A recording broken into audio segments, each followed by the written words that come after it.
Good afternoon, good morning, good evening, whatever time zone it is, wherever you in the world. It is your Lore Saviour getting particularly spicy with this video as we talk about consenting gaming and session zeros in TTRPGs and whether they're actually necessary or not. Now, before you all start shitting the bed with fear one way or the other, I'm going to provide some context for this, and I do appreciate it if you just pay attention for just a moment. I recently watched this video by the content creator Gobi, I believe the pronunciation is, because you've got two silent letters there, and I'm not entirely too sure what to do with them, other than address it right here. But anyway, I thought it was a really good video, and the rest of the videos I've gone and watched now, because I love the whole general vibe with it, and there's some really sound advice with all of them, even if you don't follow D&D religiously as they do here. Also, I'm autistic, they're autistic, and I could do with a bit more autistic representation in my life, so that always makes me feel a bit giddy with excitement.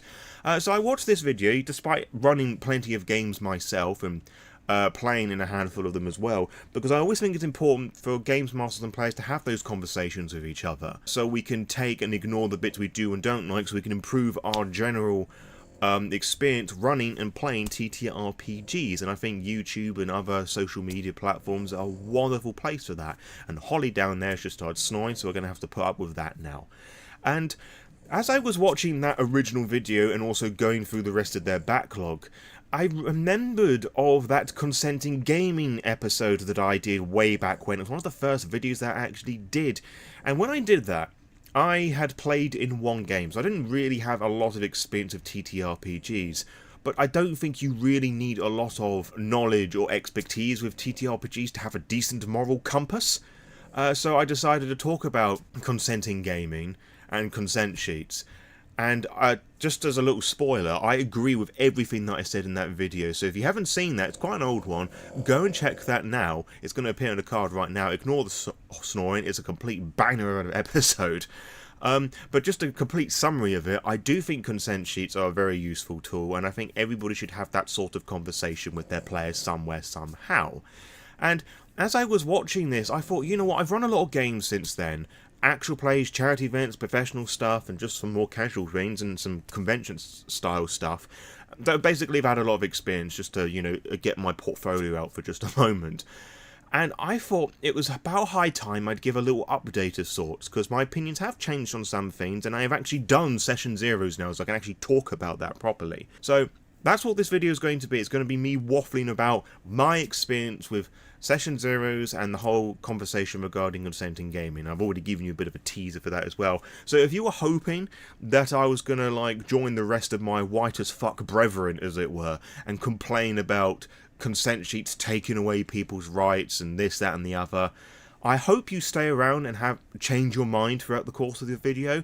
But if you'll just come here just for the sake of hate and anger, you can just fuck off, because I won't love you as much as your parents neglect you. So let us start with the beginning, which has us start with Session 0, which, as the name would imply, it's the session before the first session. And as far as I'm aware, this is a fairly recent naming convention thing. Where the players come together and they talk about what they want to play, how they're going to play it, when they're going to play, etc. and so forth.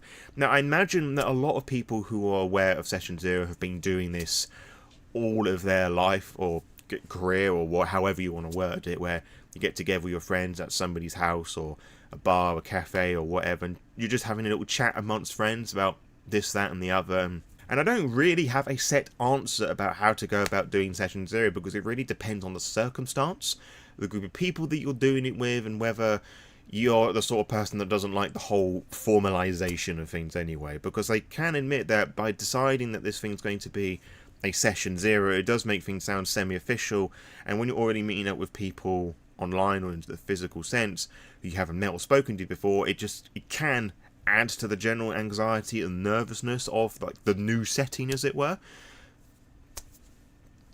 That I haven't experienced that, but I'm just trying to think why, and empathise, or sympathise rather, why some people may object to the calling of it being a Session 0. But with regards to actually how to do it, I've done Session 0s in a number of different ways. Like, with my home game, for example, Chicago by Night, which has sort of taken an indefinite hiatus due to some things happening in my life, and it just hasn't picked up since. When I did the Session 0 for that, I came with my 3 friends and players, and we all wanted to play Vampire the Masquerade 5th edition, that is. And I wanted to do something set in Chicago using the Chicago by Night 5th edition sourcebook. And I said, okay, what sort of things do you want to do with it, or what are the things do you want to explore, etc. and so forth. And in that particular scenario, my players came back to me and said, we basically just want a bit of everything, so a bit of everything that they got. They wanted to experience the emotional damage with their characters, and oh boy did they feel that. And there was one player who wanted to be a La Sombra, and in the 5th edition setting, the vampiric clan of the La Sombra are new into this like vampire government sect called the Camarilla, and they wanted to experience like the difficulties with that. And I went, okay, well, if it's alright with everyone, we can start off by running this campaign called The Sacrifice, which is a playable version of the events of this vampire clan entering the Camarilla. And everyone was down with that, and we ran that, and then it sort of opened up and became a bit more of a sandbox sort of affair, as I threw everything in the fucking kitchen sink at them, and everybody was really enjoying that. There was also the conversation with consent sheets in that, and everybody filled out a consent sheet, and I filled out on this Discord server about the different do's and don'ts and maybes of that, but I'll touch upon consent sheets properly in a moment. But I've also done session series where I haven't done consent sheets, and that's sort of the general approach I have with most of my games. And that kind of fits in, I guess, with the way that I run games, especially these days. Most of my games, I have to say, have been with consent sheets. Also, I actually haven't done a lot of session zeros, funny enough. And I feel that those two elements sort of come in with how I typically have ran games. Most of my games have been one-shots for actual plays, charity events, and conventions. So there hasn't really been the luxury of time on my side to organise with all these other people whose times have already been compromised as it is, to have the traditional session zero. So what that usually means is that everybody in a Discord server usually is like chatting away with each other, or if on the few occasions I've done games in person at my local game store and other convention-styled settings, I'm setting all the different bits and pieces out, and I just let people just chat away with each other for a good 10 or so, 15 minutes, just everybody can get more accustomed with each other, and we're all just like bouncing ideas off each other, talking about this, that, and the other, just so everybody just feels a bit more comfortable. Like, as I was sort of saying a moment ago, like, it can be very nervous going into a game, even if you've played it loads of times before, with new people. There's always just that element of a new place, new people, you're not quite too sure what to expect sort of thing. You're leaving this new games master with a lot of trust to provide you a fun time that doesn't upset you or whatever. So there's a lot of ground to cover there. So me as the games master, I tend to facilitate that more natural approach, just making sure that people together, asking people how they are, just generally just being a nice person and just socializing, which is very anti-autistic, I know, but I like to think myself as an extroverted introvert, you know, and as the games master, I do force myself more to make sure that people are having a nice time, which isn't to say that I don't care and I'm like faking these emotions. I'm not. It's just, as the role of the games master, I do consider it as like a semi-therapist sort of role, where I'm just making sure that everyone is having a swell time, everyone's happy and comfortable, as I feel is what any decent human being would be doing anyway. Just making sure that, you know, people bouncing ideas off each other and like stoking the fires of inspiration and creativity, as it were. Like an example of a game that I ran for a one-shot, it was actually my Pride by Night one-shot, which I ran a couple of years ago. It's on the channel as an actual play. And that's bi as in bisexual, by the way, in case you can't find it when you search it up. I had 4 players there, and there were 2 groups of friends, basically. One from each pair didn't have much experience with vampire, and so they paired up with the one that they did. And one of those groups, pairs, played the roles of lovers because they were friends and they were able to trust each other and bounce off of their ideas with each other. Whereas the other group, they were best friends. One who had played vampire before, and they acted as a mentor role to the other one, made sure that everybody was happy with that and the dynamics. And when I was explaining things in game, I made sure that everybody was on the same sort of the same foundations, as it were. And I made sure that when the less experienced characters were making rolls that they were trying to reckon they knew something or not, I had their characters roll the dice, or I'd say, oh, your character wouldn't know this because X, Y, and Z, or they rolled something, you would know that, blah, blah, blah. And then if it was somebody else, they could explain it to them, this, that, and the other. And I made sure, particularly with my actual plays, that I was calm and I was patient, you know, explaining the rules to it and like describing the meaning behind the different things so it'd sink in a bit better. But it's just making sure that everybody's on the same plane, and even if they have played those things before, just like explaining it for the benefit of everyone else, just making sure that everyone is all hunky-dory. But that's talking more about running and playing a game itself rather than session zero. So you have that idea there where I encourage the creativity and people just chatting away in, you know, a private group or whatever. And I also feel that the reason why that I haven't done the session zero is just how I've gone about approaching people for games, because part of the session zero for people, as I said, can be deciding on what you're going to run, how it's going to be all played out. But it's more often than not, I've approached people either as an actual play or as an ad on YouTube that said, hey, I want to run this game, it's going to be this, that, or the other, it's going to have these sorts of people in it. Does that sound like a cool thing to you? And if the person's time allows and they want to, then that's fine. So a lot of that conversation is cut out already because of how I've approached people. And then people come along, we'll start in a chat along. And when I have done session zeros, very rarely they've been their own detached session. Sometimes I have like a very brief session zero just before we're about to start. So everybody's made their characters, we're all chatting away with each other, we all feel a bit more comfortable around each other's presence. And me as the games master, I tend to lay down the law of the land, as it were. Like, I personally don't allow any of the isms, so no fascism, racism, sexism, don't allow any transphobic rhetoric, you know, the usual red flag signs, basically. And then I throw the question back at my players, is there anything that you don't want to appear? Now, if there's anybody who doesn't want to voice their concerns to everybody else publicly, I encourage them to write to me, and if something else appears during game or circumstance changes, I then encourage them to let me know and to update people, because life can change for people, and things that wouldn't upset them previously may start to affect them. Like, I believe the examples that I used in that video I still tend to use to this day.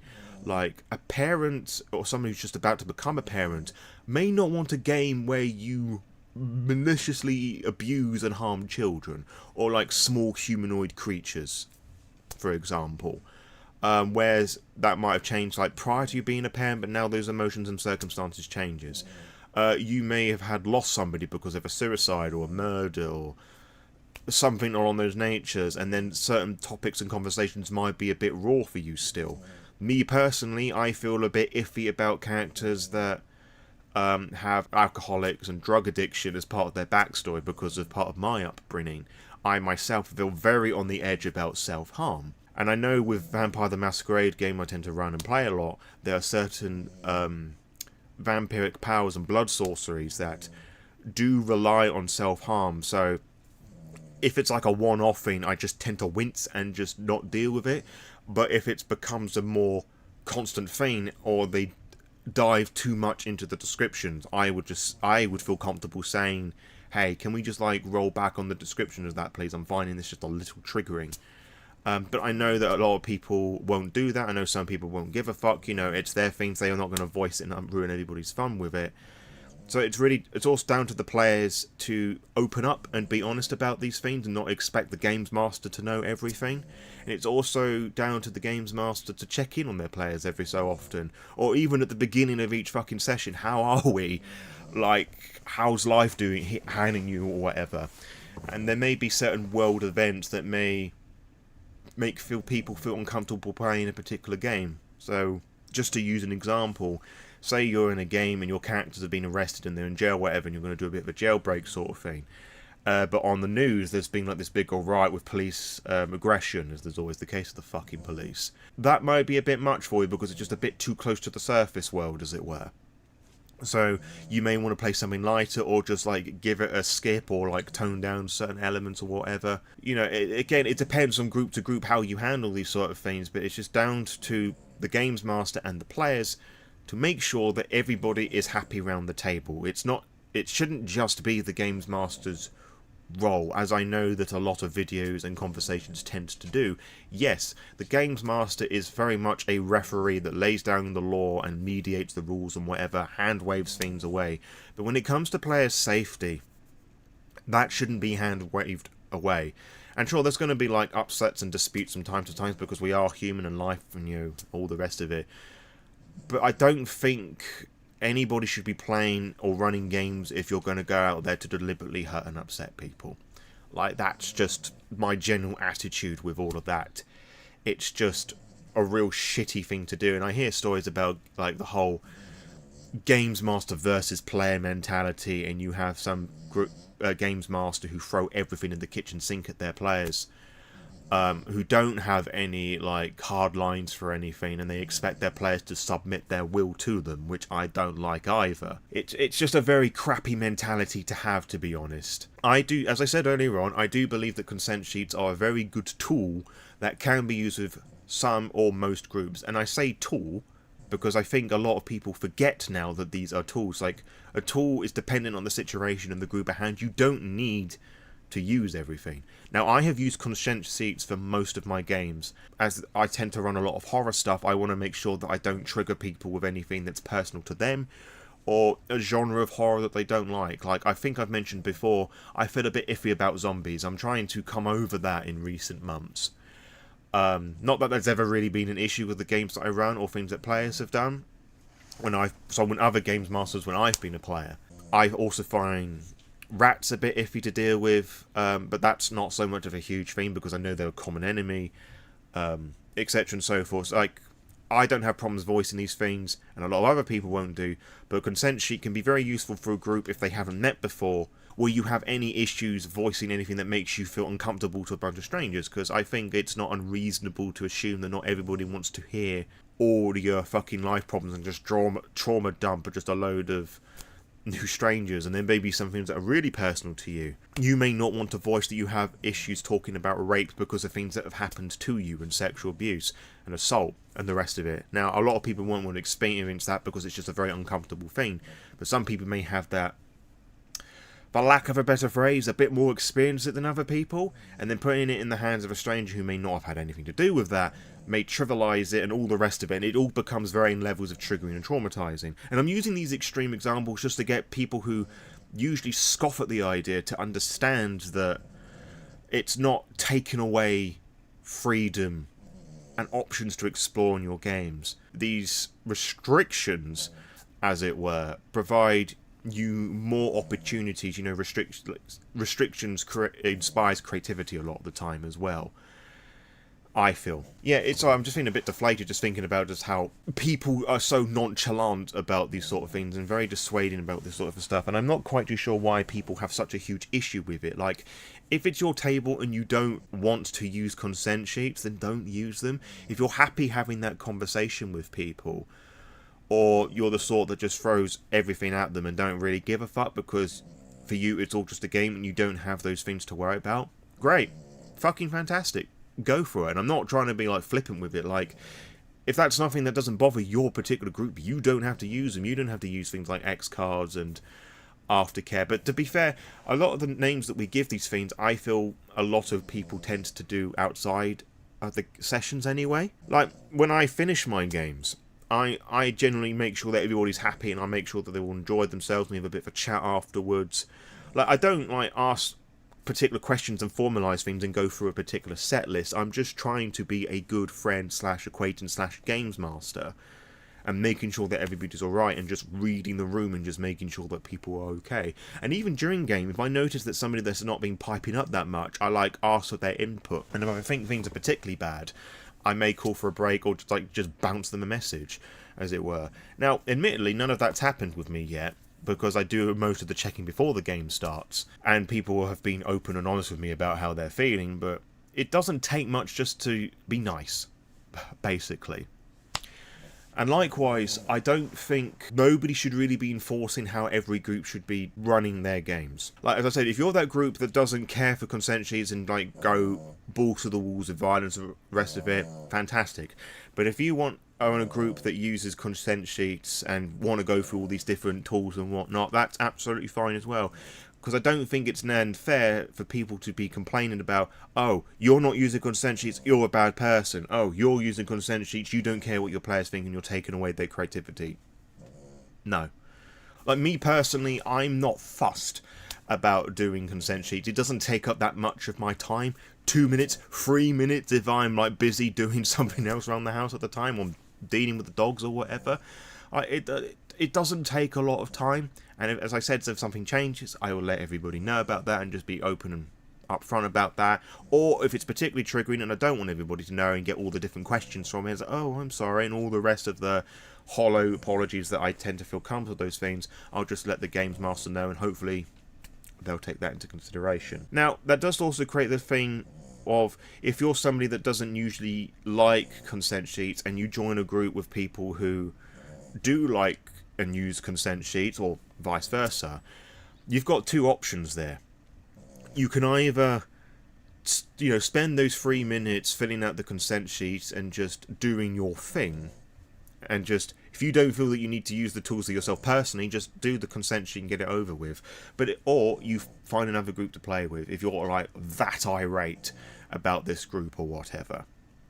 Because, the idea of playing a bad game over not playing a game at all is fucking stupid, in my opinion. And you shouldn't force yourself to be unhappy just to play that fucking game system that you like. It's just fucking dumb, really. And you should, as the games master players, be prepared to be a bit flexible sometimes. Again, if you are a games master that gets with a group of people who want to do consent sheets, the majority of people have spoken, and you should, supply that. Using the example I said earlier on, I recently don't use consent sheets because of how I tend to throw down the law, and I'm just very upfront and honest about that. But my players in this Chicago game wanted to use consent sheets. Okay, fine, we'll fill out some consent sheets, and I'll just leave the whole list up for people, with the greens being things that we're okay with, yellows things that, depending on how we're feeling and how it's handled, and red, like, no, get that shit out of my face. I should have explained that earlier on, but, rather late than never, I guess. So yeah, it does require people to be a bit more lenient with that. And if you find that it's not going to work for you, just find somebody else to play with, really. Like, don't dictate how people should be playing a game and how they should be having fun and feeling safe, one way or another. Like, it's just finding that balance, I feel, between, as the referee, like, saying yay or nay and being, like, hard lines of certain things, but also making sure that your players have a voice, that they feel heard, they feel respected in one way or another. It's not difficult, really, is it? I mean, I don't think it is. My style, as I've gone on, has sort of fostered this really safe environment, I feel, where, me putting down the law, this is what we're going to do. Anybody got to have any issues with this? Anybody got anything that you don't want to appear in games? Let me know, or we can talk about it privately. And again, I also, as I said earlier on, if anything does change, do let me know, or if something makes you feel uncomfortable, let me know. Like, to still alive with my author friend Steffi Devan, like, horror without consent is trauma, and I don't want to traumatise the players. Characters, all up in favour for that, because it creates some really interesting roleplay, but not the players themselves. And I know with horror, with a lot of what I run, you do want to scare the players as much as you want to scare the characters. Technically, you actually want to scare the players more than the characters, I guess. But you don't want to traumatise them, like, because that's mental damage. Like, trauma is not something that we want to foster and encourage. And as I said earlier on, I'm saying that a lot recently in this video, like, things can happen and things can appear that you weren't aware about, or somebody thought that they could handle something that particular day, or they couldn't, or whatever. You then have to find a way of dealing with that. Either you skip over it, not wanting to address it anymore, it's happened, deal with it, rewind and, like, undo that, take a break, talk about it. Like, every group and every person is going to be different how they want to do that, so it's just really down to you how you use these different conversations and tools and the rest of it to your fancy. Like, I haven't been in a group that's made much use of the X card, which is basically you either do a little symbol or you hold up a card saying that this is too much, stop, unwind, redo it, and it genuinely implies that you don't have that conversation with it. Me, personally, find that is exceptionally unhelpful. So I, the games master, can understand what I did wrong and then try and, like, understand. But of course, some of those, if you've triggered somebody and you've traumatized somebody, they may not want to talk about that at all. And sometimes it may be really obvious what you've done wrong. And, you just rewind and just undo that particular event. And they may even sometimes ask the player, how would you like to handle that if you don't know what to do? And then whatever they say, you should probably respect that. What I'm basically saying is that you need to have those conversations and chat with people and foster a safe environment where everybody feels comfortable and relaxed. If you want to have a conversation about it, meet up for coffee or whatever, or have a thing on Discord about it, great. If you want to go through like a whole consent sheet and a whole other bunch of ideas that are out there, because I don't really know a lot of them, if there are more beyond consent sheets, the X card and the rest of it, then do that. Whatever works for you. You shouldn't really enforce people how to have fun. Now, I do admit there is one big exception to that rule, and I'm actually going to talk about this now, because I feel this is an example where there wasn't enough flexibility and there wasn't enough of conversation involved, and this was a charity event that was in. I'm not going to mention the people who are running it, because I think overall they're really good people, and we just weren't a particularly good mix of each other. Now, it did have a pretty shitty ending, I feel, from my perspective, but I think they are doing some good stuff, and this sort of came about because they're sort of new at the time doing this whole charity event, actual play thing. So this happened a couple of years ago, where there was this advert like doing a particular pride-centric charity event, actual play thing. And if anybody's going to roll their eyes and like, oh god, he's gone properly woke now, I'm bisexual, autistic, my partner is bisexual, non-binary, which in some sense exists under the transgender umbrella. It's obviously a lot more and different and nuanced than that, but I feel that's a good starting ground for most people to understand. I've always been very pro-queer, so I'm really sorry if that upsets you, but go fuck yourself if that's something that you're very much against. So I wanted to do this actual play thing. It was going to a good cause, and I had a Vampire the Masquerade 5th edition one-shot already planned. As I said, the Pride by Night actual play, and I presented that to the players with we've obviously had a different outcome, and everybody was really down and pucker with that. And the group that was running that, they like asked me for like potential themes that could be triggering, certain themes and whatnot, and they were all right with that. Great. We had a conversation, the players and I had a conversation for session 0, which in that circumstance was the sound check for the actual play, just making sure that people's volume levels were right, technology and the rest of it was working, and the person who was like controlling the streaming element onto Twitch like had all that tech stuff under control, because using OBS and other similar things to stream on Twitch is a fucking nightmare. As somebody who doesn't do that, who can barely use OBS to fucking record himself in videos like this, it's a fucking blessing and a curse. So that all went really well, and everybody had a really fun time, and we filled out consent sheets and all the rest of it, and people signed up knowing what they were going to get into. So there were different stages to make sure that people were all happy hunky-dory. Then comes across a few months later where they were doing a horror-related thing for a different, or it might be the same charity. And at that point, I was just discovering Morkborg, and I wanted to run Merkborg, or Merkbury, depending on who you ask. And I had this one-shot idea. You might remember me doing an advert for on the channel called SCUM Run, which I actually put it on Drive-Thru-RPG, which you can find in the link in the description below. And again, it had a very similar process. There's a bit more formality with it this time, like the different triggers and whatnot.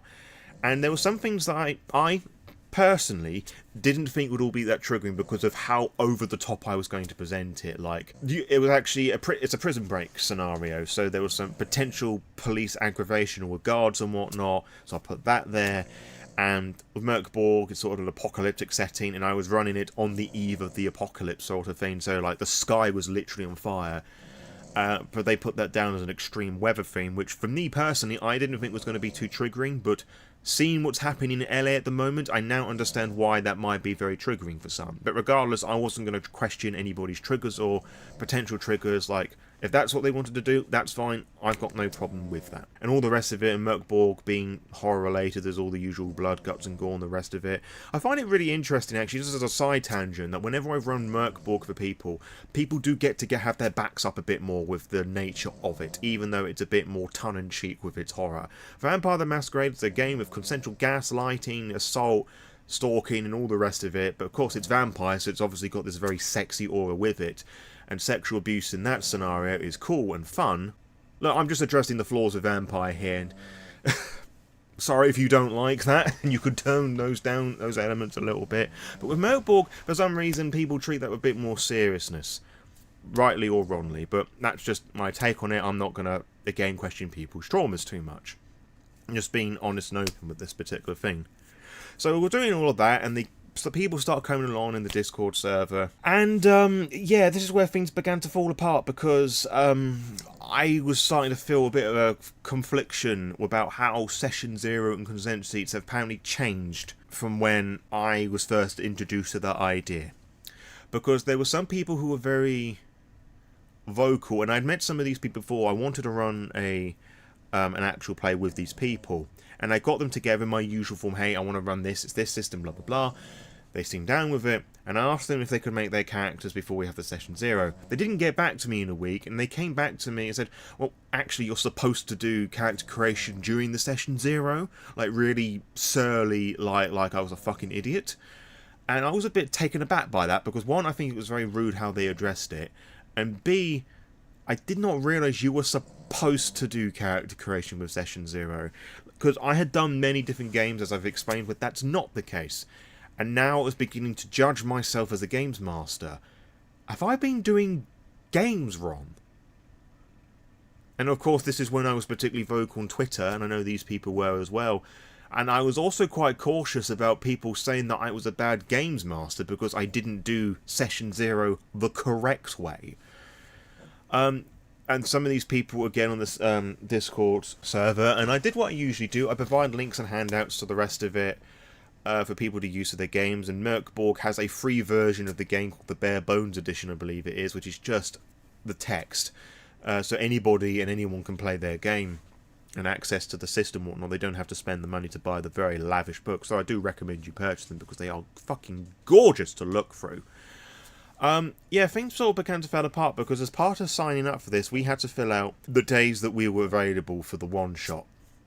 Now, at that point in my life, I had a lot of stuff going on that I don't feel that I need to vocalise, because I don't think I should, regardless if it's personal or not. I just had things going on and I couldn't cancel them. So I could only really do 2 days. And everybody filled it out, and everybody could only meet on one particular day. And what happened was that a load of people, they could also meet on another day, but I couldn't do that day. And then one of the people who was running the event was like, oh, everybody could do this day, but if only Lore by Night could do this day as well, we'd be able to do that Session 0 and do this really great event. And I thought the way that was handled was a bit shitty, because it was now making me the villain because I couldn't do it because I had something going on that particular day. I said, look, I'm sorry, I can't not do this particular thing. Again, I didn't say what I was doing because I didn't feel the need that I had to. But the end of the matter was I couldn't do this on that day because I was busy. And now I was feeling pressurised to break that oath, as it were, to do this charity event with these people. And there was also people that were being quite weird about doing the Session 0. I had multiple people messaging me saying, okay, so when we do the Session 0, I would like you to do a separate Session 0 for me. And it's like, why? And they wouldn't explain to me why either, I have to say. Like, it was like a given right that I should give up even more of my time for this. So there was multiple Session 0s that I had to do. The actual Session 0 itself, and then the game day itself, was like, I can't do that. I've signed up the day that I could do. And it was these 2 days. I think it was a Wednesday and it would have been on a week towards the end of the week, like a Friday and Saturday. It might have even been a Sunday at this point. And people weren't prepared to have the conversation of alternatives to the Session 0. So, okay, so we couldn't do these days. Like, why don't we have that now? Because everybody was chatting away on the server about it in this particular channel. Like, we could talk about the nows, the do's and don'ts, and we've also filled out the things that we do and don't like appearing in games. Or we could do what happened on the previous thing, like have it through soundcheck, and the people that was running it went, no, it's too stressful for the players. Okay, so you're going to speak on behalf of everyone here, which I thought was a bit weird. Like, I was trying to provide alternatives here, which me, as the guest, as it were, didn't feel that I should have to been doing, but that's just what I do as the games master. I'm trying to make sure that everybody's happy. I've said before, I'm a bit of a people pleaser. Of course I am a content creator. But as I said, my role as the games master, I'm trying to make sure that everybody's all happy and whatnot. And as we couldn't do like a separate day, hour, whatever for the session 0, I was trying to come up with some alternatives, but they were all shot down. And yeah, that game ended up being cancelled because we couldn't find a day where I could do the session 0, which again put the blame on me. And then about a year ago, some shit happened on Twitter where people had this fucking weird vendetta against me and completely blew things out of proportion and basically lied about me. And that particular group caught wind of that. They banned me from the server and I was unable to message the person about it. And they also felt the need to add that, yeah, due to your comment on the last couple games you ran with us on consenting gaming, you are a really problematic person, or something to that line. Like, that's not true at all. Like, as I said, go and check that consenting gaming video, go and check the actual plays, go and talk to the people who have run games with me, whether they like me now or not. I feel that they can honestly say that I fostered a safe environment, and everybody felt comfortable with all of that. But at the end of the day, I knew that what I didn't do was wrong, and I know that the games I've run have made people feel happy, and they have felt safe. And I know that on more than one occasion, some people have come to me and said, this is the best game that I've ever been in, and I've been playing games for X number of years. And some people have made extra comments saying how safe and all the rest of it that they feel, which has made me feel really good about all of it. And this was a scenario I feel that this group weren't being very flexible. That it was their way or the highway, which as a games master, and in this case an organiser, just so things can run smoothly, I can understand and empathise with a bit. As somebody who's done actual plays, who's done session 0s where they've asked for consent sheets and character sheets on the session 0, because I want everything handed in as soon as possible and I don't want the anxiety of waiting and chasing people up about it. I do get that. But with this particular instance, it turned into this very weird antagonising exercise, and I just thought that was a bit crap. I also know, whilst we're talking about the consent things, on the topic of not being very flexible, if you're playing a game and most of the subject matters harm you, I don't think it's particularly fair for you to break the game so it's an unrecognisable beast, just so that you're happy about that. Like, using vampire as an example, I described it pretty badly, where it's quite a lot of red flags, but you know, it's very predatory, its powers trivialise sexual abuse and assault in some cases. On the more verbal side, I have to say, there's a power that completely strips away people's agency. There's two of them actually, but one of them's more gaslighting. Like, Vampire the Masquerade is a horror game, obviously, and it can be very problematic in the wrong hands. And a lot of those themes can be very triggering for people. And just on the topic of blood, make people feel a bit fucking queasy. Like, there's one person on my Discord server who loves vampires, but is very squeamish about blood, and bless their heart, they're going through I think it's a play-by-post revised edition, or the 3rd edition of Vampire the Masquerade. And you can tone certain elements down, like with dominating presence being the gaslighting, dominate being the one that strips everything away. You can tone those elements down, you can tone them down the results. You don't have to be overly descriptive with those things and be a fucking creep about it, for sure. But there's some things that I don't think that you can. Using this group as an example, I'm aware, because a friend of mine was playing a game in that, I don't know the name of this game, and I wouldn't even know where to properly start with, like, trying to remember the name of this game. There's this indie horror game that focused a lot more on, like, women-centric horrors. So think Silent Hill 3, the TTRPG, essentially, to describe it badly. And it's something that I would never play, and I plan of running or playing myself, because I don't identify as a woman on any scale, and I don't think I could do such a thing justice.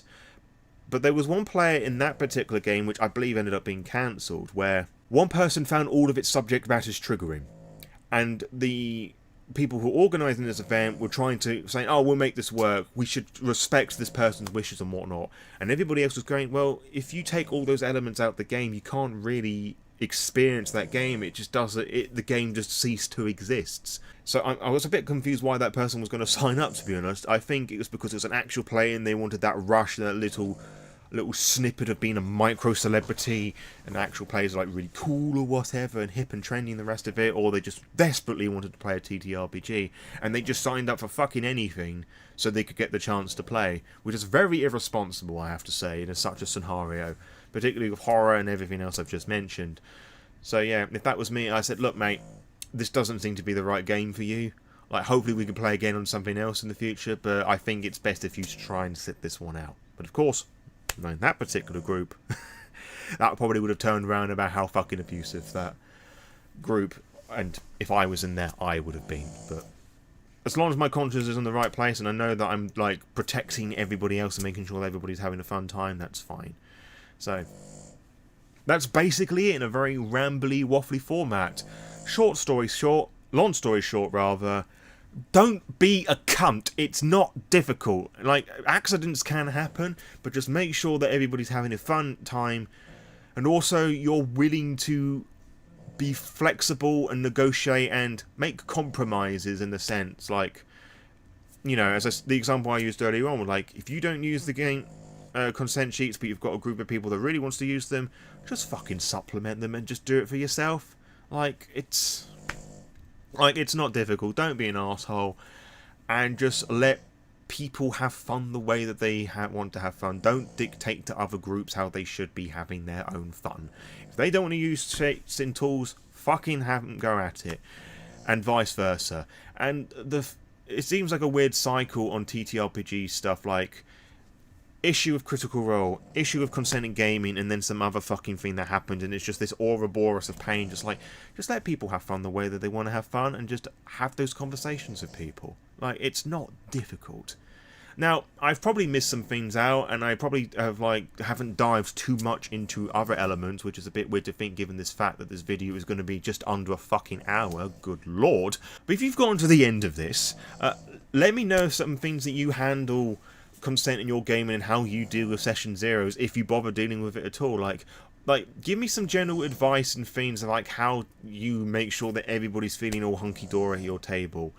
Yeah, let's just start a nice healthy conversation. Don't fucking come in my comment and say that this is woke nonsense, because, you know, I'll just delete the fucking shit ones, and anything else I will just leave there because I need the fucking engagement. So your hate is making me stronger, so haha.